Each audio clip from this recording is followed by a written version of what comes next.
And we can just go and check it out. Yeah, you'll just awesome. Okay. And you'll just go right through this way. Okay. Come on, guys. Let's go this way. Hi, honey. Tell me what's going on today. Well, today is the Archaeology Expo at the Ingomar Mound site here south of New Albany in the Ingomar community. This is a middle woodland site that is approximately 2,200 years old, the big mound. And you'll see right here that this is the first mount that was made at the mound site. Mound 14 is the big quadrangular mound that you can go walk up on today. These auxiliary mounds were burial mounds, and they've been removed with agriculture. But this site currently is 63 acres, and we have a 1-mile walking trail around it, and then you can go up to the mound site. Today's event is sponsored by the Union County Heritage Museum, the Mississippi Archaeological Association, and the Archaeological Conservancy. This is part of the museum's educational collection, and these are some pottery shards from Union County, and you'll see that you'll have the sparkly part in there is the shell tempering that was done at one period, and you can see the design on it, that it was made inside of a basket. These are pieces of flint that have been flint nabbed into different tools. This one was broken, but it was still usable. It could be a scraper after it was a broken point. This is more of a knife. If you were scraping a hide, you could scrape that material off of it. And then this is an old point, probably about 7,000 years old. These are 2 game sticks. These are Choctaw. And we're in the Chickasaw homeland right here, but the Chickasaw and the Choctaw were neighboring tribes. And today we have you can go play stickball today at the event here. This game became, I can't think of what it became, but it's still played. This is a dart from a blowgun, which I can't find my blowgun, but this is a lot of fun when you've got your blowgun. This is an atlatl. It was a tool that was used to throw spears, and it was before the bow and arrow was invented. And this is all trade material, different kinds of beads that came from Europe, and they traded. And you start seeing beads about 1630s all the way up to the 1800s. And of course, these are stone tools, and I've got one over here. You know, they have their nutting tools, nutting stones. And, you know, we're talking about a period of time when they had to make everything that they used. This is an abalone shell that was a trade item used more for ceremonial. things. So there's a lot of interesting things here today. Was all this found here? All the artifacts were, yes. Doing a different color? These are reproduction trade items. I got this from the Choctaw Nation, but you'll see a lot of them out there that they're playing with. All right, you gonna do a different color? Yeah. This Yeah. that level, huh? What color you want? Archaeological Expo. This is the booth for the Mississippi Archaeological Association. I'm not a part of it myself. My wife is. She's just over there doing a little thing. We have some free posters with tribal maps on them. Just a few pottery demonstrations. He's got a drill demonstration going on over here. Real popular with the kids today. And let it go by itself. Various booths and vendors and Like a yo-yo if you go too far. activities for the kids. Where are you from? Here? Wow,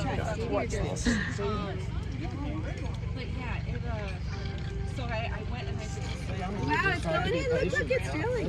Yeah. This has probably been the most popular thing for the kids today. Here, and I'm gonna help you start. Okay, I'm gonna let it go. Don't push hard down. Just follow it. And Got it. do its thing. There you go. Once they get the feel for it, they're gone. Pick up and Yep. go. Pick right up and go. The point is actually put into a piece of fishing cane. Fishing cane. A cane pole. Oh, okay. River cane. Oh, tours and lectures, and we have all the social media. Now, how do y'all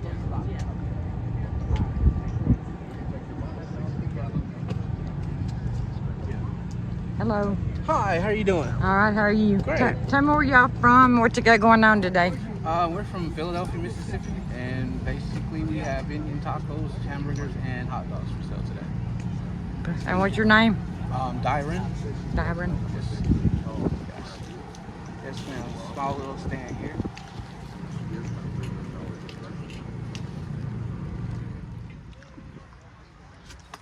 Making arrowheads. Yeah. Beating on rocks, I guess, frustration. Does it help? Sometimes it helps. What do you do with them?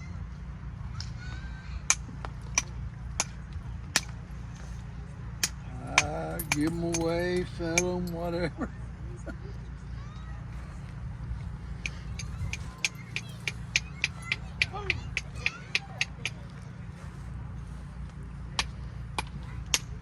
I get them to work right. All right, my name is Roger Dale Rexstraw. I'm out of New Albany, Mississippi, and I always represent Indian artifacts and fossils and stuff for the County Museum of New Albany and for Jill. And today I'm sharing a good, unique collection of my fossils I have, flint, showing how the arrowheads have been would come from, or the knives would be made from, potteries that we have found to show different types of periods of timing. Also different types of arrowheads, from knife blades to arrowheads. And then we also got a lot of fossils like the mastodon and mammoth teeth over here on the end displayed, that some of it's been recently found. All this is usually turns up in the creeks. Get permission before you hunt, always. And a lot of people will give you permission if you go ask, you know. And we're trying to get the young people to be in this more we can, because I'd rather see young people be collecting artifacts and learning about the past history than I would see them out here on the street learning the wrong history. So I just say it that simply there. Put your kids involved in getting them in a hobby. This is a good hobby, and this plenty of this stuff can be found, and ain't nothing like the joy when you find something your first time. You're holding it for the first time since that Indian 6,000 years ago held it, or 2,000 years ago.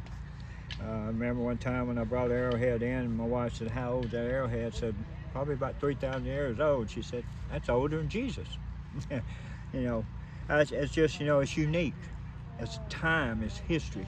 And a lot of people, the world is getting where they don't want to hear the history anymore. But the Indians, there was about 80 million Indians on this earth before we was around here roaming this country, and it's good to find their campsites and always get permission and learn what you're doing before you get into it there. And if you're hunting creeks, be careful. There are dangers in the creeks, such as snakes, cottonmouths, and stuff like that. Not trying to chicken you out of going. You can be safe and wear snake boots and stuff, and don't put your hand in places. Just use a stick to guide yourself, and you can do pretty good, you know. But get somebody that's got experience to carry you in there, and then you learn. And once you ever find your first arrowhead, you're hooked. Next thing you know, you're hunting for history. And there's also, we find stuff like rings. You know, it might have been in the 30s. Somehow, how does it get in there? Found silver dollars.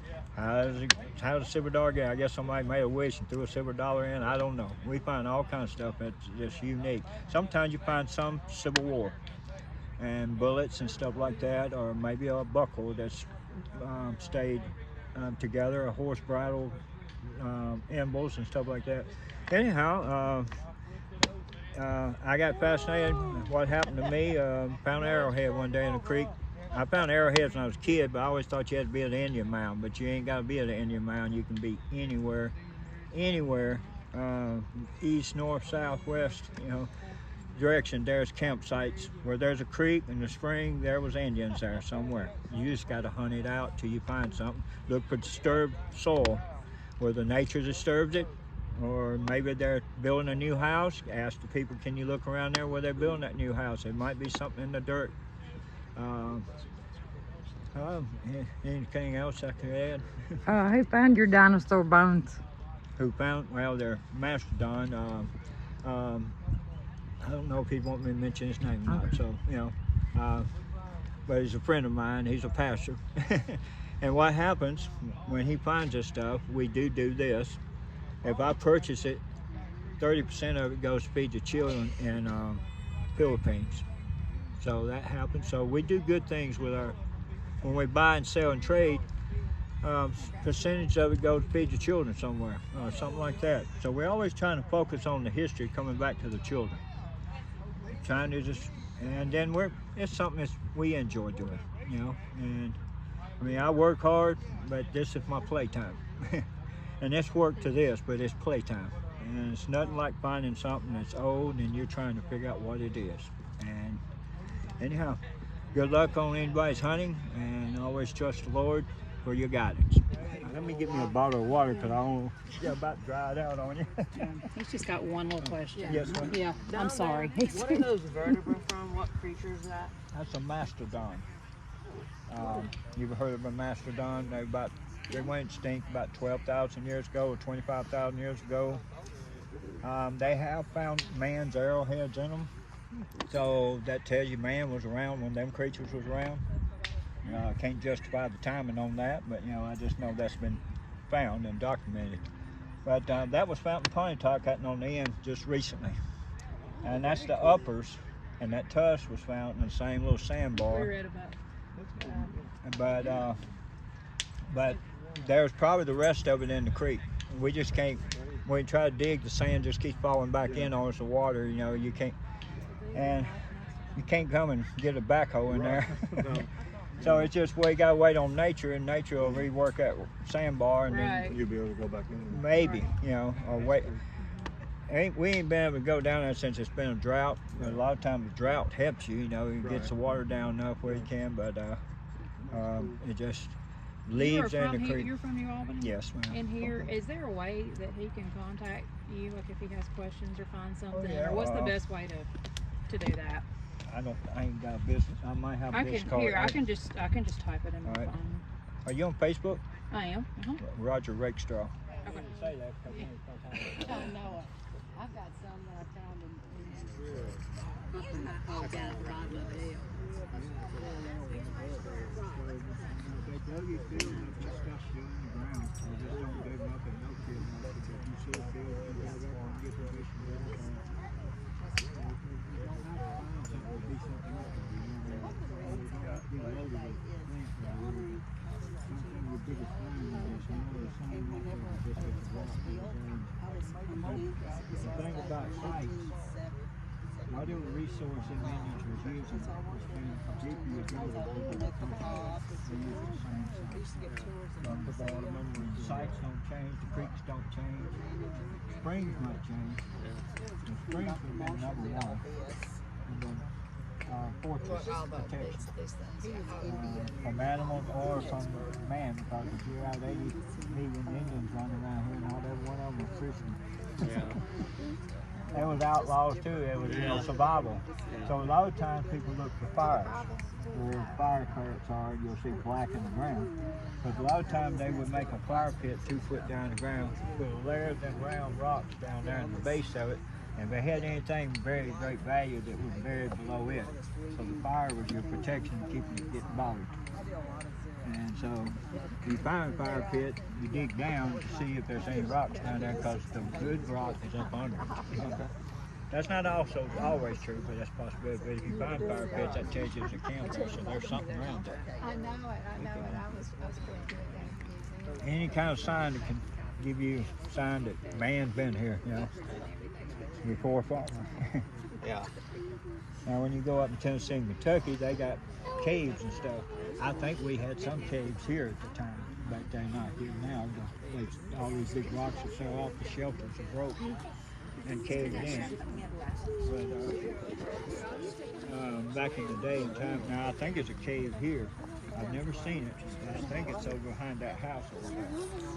That the Indians, the chief, I can't pronounce his name, but did the treaty and stuff in the 1800s. It's your Toshio, where was one big long but anyhow, he was a young chief, but they was camped over here. They was in Chickasaw. They kept them up in the cave.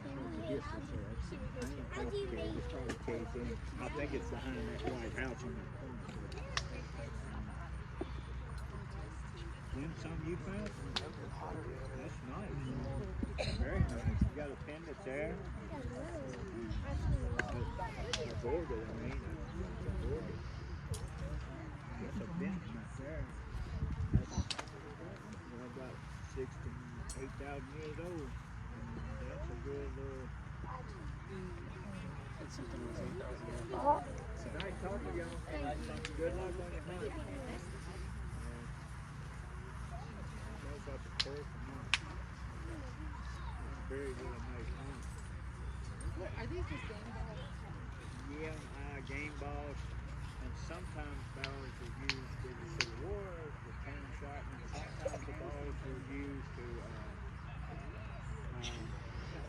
That are about that size. like them right there. I'm not sure that's an Indian. I found it on a Civil War house when I was working on it. Thank you. All right, yeah, you're right. I need to weight this stuff down. Can you tell me a little bit about what you got going on and your name? Can I film you today? Sure. No. My name's Brad Doremus. I'm with the Chickasaw Foundation. We've got several things going on. Have you signed in yet? No. I need you to sign in. That'll do 2 things. Well, I'll do 3 things for you. We're building a big museum on the Natchez Trace. You might have heard about that. You definitely need to sign in. That'll get you to, we're going to open next year, late next fall. That'll get you a newsletter. That'll get you an invite to the grand opening. But if you want to learn more, Monday, downtown Tupelo in Fair Park, we're having an event celebration called Piamenco Day. That's what we're celebrating this holiday. We have our dancers and cultural instructors coming from Oklahoma. They're only coming in for this event, so it's pretty good. Lots of stuff for adults. We're going to do a wreath laying. Piamenco was a friend of George Washington, and so that's why we call it Piamenco. We don't really celebrate Columbus Day so much, so we call it Piamenco Day. But yeah, we've got lots of stuff here. That's why I need you to sign up. That's a good thing. That's a good thing. Are you from around here? Yes, sir. I live here in town.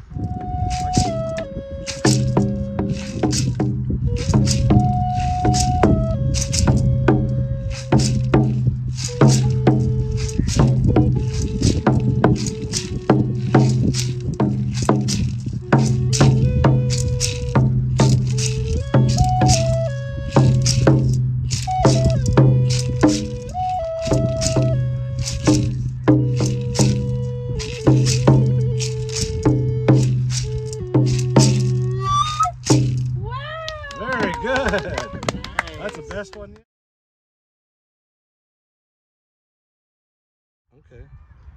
So Chickasaws are originally from this area, northeast Mississippi, northwest Alabama, southeastern Kentucky, and Tennessee. Until finally, eventually, through the treaties, we end up right here in this area, right around here, before we were removed to Oklahoma.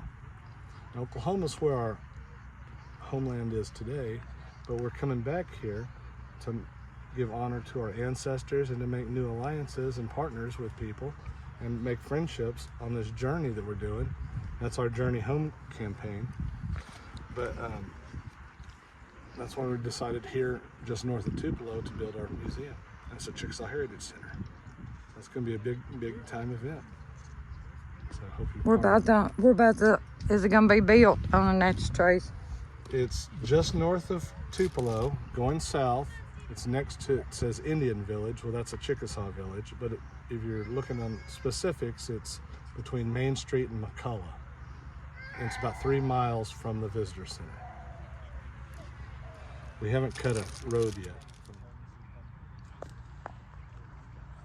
My name is Bill Burkeen. I'm a cultural interpreter with the Chickasaw Nation's Heritage Preservation Division. We're out here presenting what I'm showing at my table is a station called Weapons and Tools.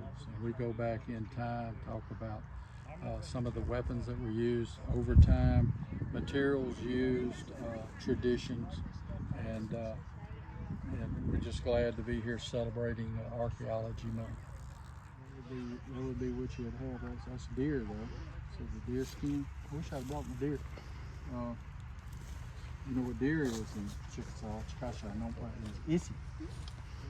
I didn't bring Issy with me. These guys got in the vehicle quicker than Issy did. I don't know what he was doing. He's hanging out in the backyard eating acorns or something. Was that cool, son? Good. Now, let me tell you what we're fixing to have, and that dude can tell you a lot about it. The guy got over here. In November of 2026 is the target date. The Chickasaw Heritage Center is going to open on the Natchez Trace Parkway, just north or just south of the visitor center. You know where Chickasaw Village site is? That little pull off right south. It's going to share property with that tract of land, and it is going to be exhibits. Eventually, we're going to have a theater there. There's videos, because we make our own videos. We're going to have a restaurant. We can get traditional food and American food. We're going to have a recreated village. We're going to have stickball court where you can go in, and we'll have competitions. We'll have trails. We'll have a playground and all that, where people can come in and learn about Chickasaw history here. What it was like in the homeland from the Chickasaw perspective. So that's what they're looking at. Phase 1, Phase 2 will be the restaurant and all that later. So I got to raise a little bit more money. But that's the plan right now, is to get it open November of 2026. So we need to bring little man in.